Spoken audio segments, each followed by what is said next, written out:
다 함께 사도신경으로 우리의 신앙을 고백하겠습니다. 나는 전능하신 아버지 하나님, 천지의 창조주를 믿습니다. 나는 그의 유일하신 아들 우리 주 예수 그리스도를 믿습니다.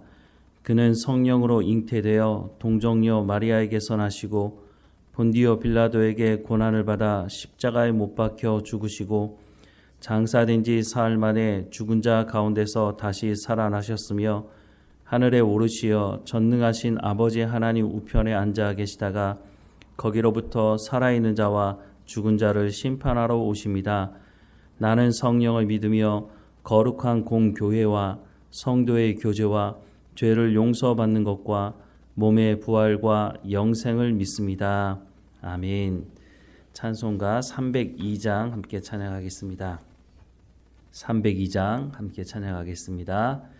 내 주 하나님 넓고 큰 은혜는 저 큰 바다보다 깊다. 너 곧 닷줄을 끌어 깊은 데로 저 한가운데 가보라. 언덕을 떠나서 창파에 배 띄워 내 주 예수 은혜의 바다로 내 맘껏 져가라. 왜 너 인생은 언제나 거기서 저 큰 바다 물결 보고 그 밑 모르는 깊은 바닷속을 한번 헤아려 안 보나. 언덕을 떠나서 창파에 배 띄워 내 주 예수 은혜의 바다로 내 맘껏 져가라. 많은 사람이 얕은 물가에서 저 큰 바다 가려다가 찰싹거리는 작은 파도 보고 마음 약하여 못 가네.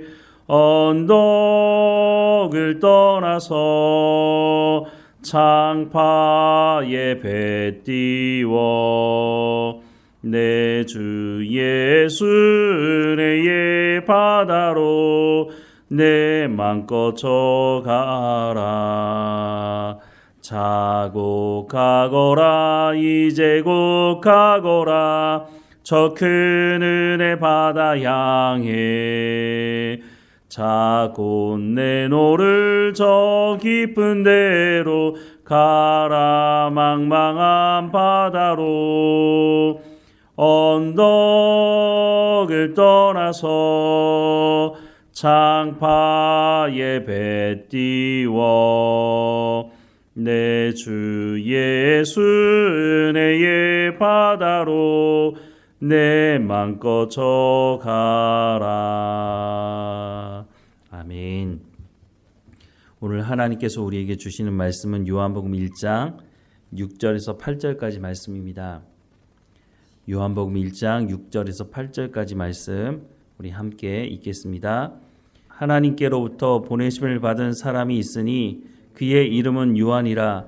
그가 증언하러 왔으니 곧 빛에 대하여 증언하고 모든 사람이 자기로 말미암아 믿게 하려 함이라.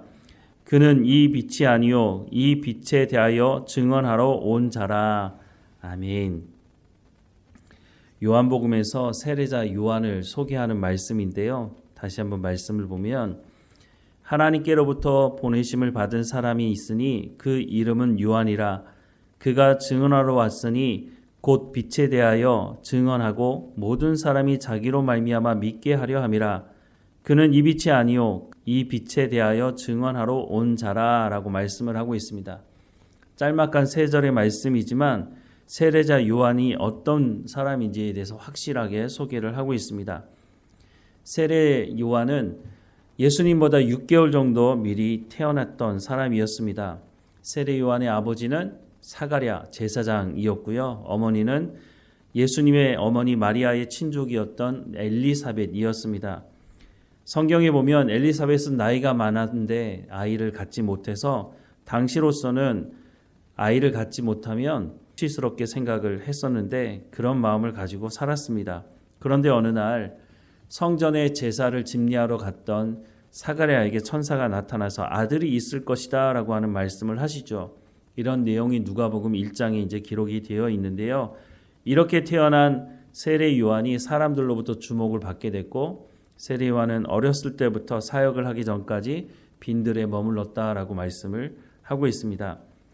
누가복음 3장 7절에서 9절 말씀에 보면 요한이 세례를 받으러 나오는 무리에게 이르되 독사의 자식들아 누가 너희에게 일러 장차 올 진노를 피하라 하더냐.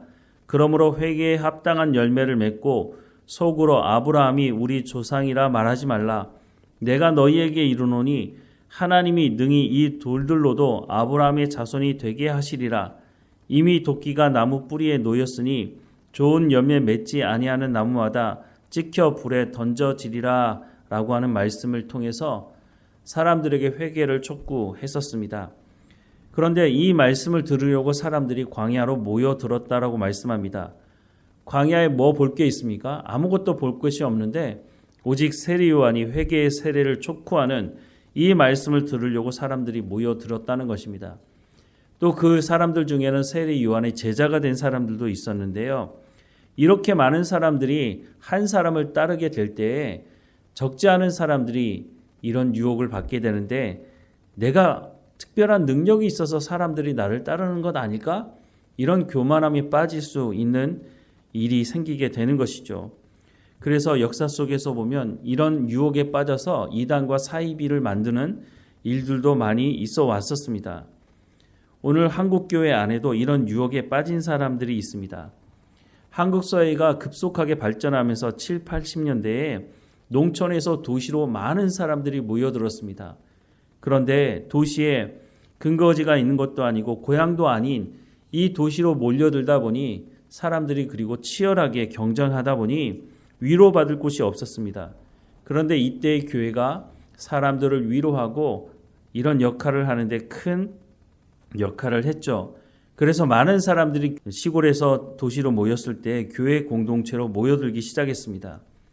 바로 이때에 하나님의 복음을 전하고 그리스도의 장성한 분량에 이룰 수 있도록 하나님의 말씀을 가르칠 수 있는 절호의 기회였는데 이 기회를 교회는 살리지 못했다는 것입니다. 그때 숫자를 더 늘리고 교회 건물을 짓기 위한 욕심 때문에 기복주의, 번영주의를 말하면서 예수님께 복을 받는 열매가 무엇이냐? 그것은 성공하는 것이고 더 많은 풍요를 누리는 것이다. 쉽게 말해서 돈을 많이 가지는 것이다 라고 가르치기까지 했죠. 그런데 사람들 마음 가운데 성공과 풍요와 더 많은 돈을 가지기 원하는 마음이 있지 않습니까? 이것이 맞아 들어간 것입니다. 그러니까 사람들은 교회에 모여서 기도하는 것은 더 많은 성공과 더 많은 물질을 허락해 달라고 기도했고 또 열심히 살기도 했습니다. 그러다 보니 성공도 하고 출세도 하고 많은 부도 누리게 되었습니다. 그런데 이렇게 많은 것을 가지게 되고 성공하는 어느 날 자신의 삶의 목표가 없어지게 된 것입니다. 그동안 하나님의 말씀을 제대로 듣고 훈련해 왔다면 이런 거짓 풍요에 대해서 속아 넘어가지 않을 수 있었을 텐데 그러지 못했던 거죠. 하나님의 말씀이 제대로 선포되지 않고 하나님의 말씀을 가지고 살아가는 경건의 실력이 있는 삶을 살아가지 못하다 보니까 이런 성공을 거두고 난 이후에는 그것을 가지고 교회를 흔들어대는 장본인들이 되고 말았다는 것입니다. 더 많은 것을 가지기 위해 달려왔던 그 길에서 멈추지 않고 이제는 교회가 재산을 가지고 있는 그것을 가지고 서로 그 재산을 가지기 위해서 물고 뜯는 일이 벌어지게 된 것입니다. 목회자 중에 자신의 그 모든 권력과 그 재력을 자녀에게 세습하는 사람들이 있지 않습니까? 그런데 시골의 작은 교회나 이런 교회들은 목사들이 가려고 하지 않습니다. 어려우니까. 그런데 그런 교회에서 세습이 있을 때는 사람들이 아무 말 하지 않습니다. 대형 교회에서 자기의 자녀에게 세습하는 것에 대해서는 시끄럽게 말을 합니다. 그 이유가 뭡니까? 돈 때문 아닙니까? 바로 교회의 이런 것들을 자신의 것이라고 주장하는 사람들이 또 자신의 귀를 즐겁게 하는 목회자를 청빙하려고 합니다. 그렇지 않은 사람, 하나님의 말씀을 제대로 전하는 사람들은 견디지 못하게 하고 교회에서 쫓아내는 일도 빈번히 벌어지는 것이 오늘 현실인 것입니다. 하나님의 말씀에 실력이 없다 보니까 거짓 복음에 섰고 정치적인 편향을 가지고 있는 목사의 그런 말에 휘둘리고 진보니 보수니 이런 것들을 통해서 교회를 분열시키는 목사가 나설 때 교인들도 그 목사를 쫓아가는 것을 보지 않습니까? 교회가 무엇인지 알지 못하고 자신이 어떤 존재인지 성경이 말씀해 주시는 말씀을 듣지 못하니 자신이 무슨 짓을 하는지도 알지 못하고 예수님을 십자가에 못 박아 죽였던 그 사람들처럼 오늘 이 시대에도 똑같은 짓을 반복하고 있다고 하는 것입니다. 사람이 자기 수준에 맞는 사람을 만나게 돼 있습니다. 옛날에야 결혼하는 상대자가 누군지도 모르고 만나서 결혼했지만 요즘 시대에 어떤 사람이 그렇게 합니까? 자기와 맞춰보고 이 사람이 나의 수준과 맞는지 확인해보고 결혼하지 않습니까? 교회 목사를 청빙할 때도 마찬가지인 것 같습니다. 면접을 보고 이 목사가 어떤 목사인지 여러 가지로 살펴봅니다. 그런데 자기의 수준이 성경의 말씀으로 실력 있는 수준이 아니다 보니까 자기의 귀를 즐겁게 하는 사람을 찾으려고 하는 교회가 적지 않은 것을 봅니다. 세례 요한도 이와 같은 위험에 노출되어 있던 사람이었다는 것입니다. 많은 사람들이 자신을 따르니 내가 이 사람들을 통해서 내가 무엇인가 해봐야겠다는 유혹 속에 빠지게 됐다면 세례 요한은 성경에 기록되어 있지 않을 것입니다. 세례 요한은 이런 유혹 앞에서도 자신이 누구인지를 분명히 알고 고백하고 있는 것입니다. 오늘 본문 6절부터 8절 다시 한번 보면 하나님께로부터 보내심을 받은 사람이 있으니 그의 이름은 요한이라. 그가 증언하러 왔으니 곧 빛에 대하여 증언하고 모든 사람이 자기로 말미암아 믿게 하려 함이라. 그는 빛이 아니요 이 빛에 대하여 증언하러 온 자라라고 말씀을 하고 있습니다. 세례 요한은 자신이 누구인지에 대해서 분명히 알고 있는 말씀을 해주고 있습니다. 세례 요한은 자신이 빛이 아니라고 분명히 말씀하고 있습니다. 그래서 사람들이 와서 세례 요한에게 묻지 않습니까? 당신이 그리스도냐? 라고 말할 때에 단호하게 나는 아니라고 말하면서 나는 그 길을 예비하는 사람이다 라고 소개하고 있다는 것입니다. 자신이 빛이 아니라는 것이죠. 이렇게 말하는 것이 사실 쉽지 않은 것입니다. 내가 누구인지 알지 못하면 이런 질문 앞에서 그래 내가 뭐 특별한 사람 아닌가? 그러니까 이 사람들이 나를 따르는 것 아닌가? 라고 하는 사탄이 우리를 유혹하는 그 탐욕 가운데 빠지게 되는 것입니다. 풍요와 성공을 쫓아가는 사람들, 그것을 즐거워하는 사람들은 이런 사탄의 유혹에 빠지게 될 수가 있다고 하는 것입니다. 교회의 재산이 자신의 것이라고 주장하는 사람들은 이런 늪에 빠지게 되는 것입니다. 죽음 앞에서도 돈이라고 소리치는 그런 사람들과 같이 교회도 똑같은 자리에 머물 수 있다고 하는 것입니다. 에베소서 2장 1절에서 5절 말씀에 보면 그는 허물과 죄로 죽었던 너희를 살리셨도다. 그때의 너희는 그 가운데서 행하여 이 세상 풍조를 따르고 공중의 권세 잡은 자를 따랐으니 곧 지금 불순종의 아들들 가운데서 역사하는 영이라. 전에는 우리도 다 그 가운데서 우리의 육체의 욕심을 따라 지내며 육체와 마음에 원하는 것을 하여 다른 이들과 같이 본질상 진노의 자녀이었더니 긍휼이 풍성하신 하나님이 우리를 사랑하신 그 큰 사랑을 인하여 허물로 죽은 우리를 그리스도와 함께 살리셨고 너희는 은혜로 구원을 받은 것이라 라고 말씀을 하고 있습니다. 성경이 말하는 나는 누굽니까? 허물과 죄로 죽었던 본질상 진노의 자녀였다고 말씀하고 있습니다. 하지만 하나님의 그 긍휼하심으로 예수 그리스도를 통해서 하나님의 전적인 은혜로 우리를 하나님의 자녀로 삼으시고 구원하셨다고 말씀을 해주고 있다고 하는 것입니다. 우리가 그러니 하나님 앞에서 어떻게 교만할 수 있겠습니까? 이 모든 것이 하나님의 은혜라고 어떻게 말하지 않을 수가 있겠습니까? 교회가 커졌습니까? 그것은 하나님의 은혜인 것이지 그 목사가 잘해서 성도들이 잘해서가 아니라고 하는 것을 말씀해주고 있습니다. 우리가 부자가 됐습니까? 하나님 주신 것이라고 말하지 않는다면 우리가 이 탐욕 가운데 빠져서 내 것이라고 내 마음대로 해야 된다고 주장하게 될 것입니다. 입으로는 하나님의 은혜라고 말하면서 하나님의 방법대로 사용하라고 말할 때는 아니라고 말하는 그런 교만한 가운데, 그런 탐욕 가운데 빠져서 나오지 못하는 일이 벌어지게 되는 것입니다. 바로 그런 사람들이 교회를 세습하는 것이고 교회의 주인이 나라고 이것은 내 것이라고 말하게 되는 것입니다. 한국교회는 앞으로, 지금도 그랬지만 앞으로도 교회 재산 때문에 서로 치고받고 싸우는 일이 계속해서 될 것입니다. 우리는 깨어 있어야 합니다.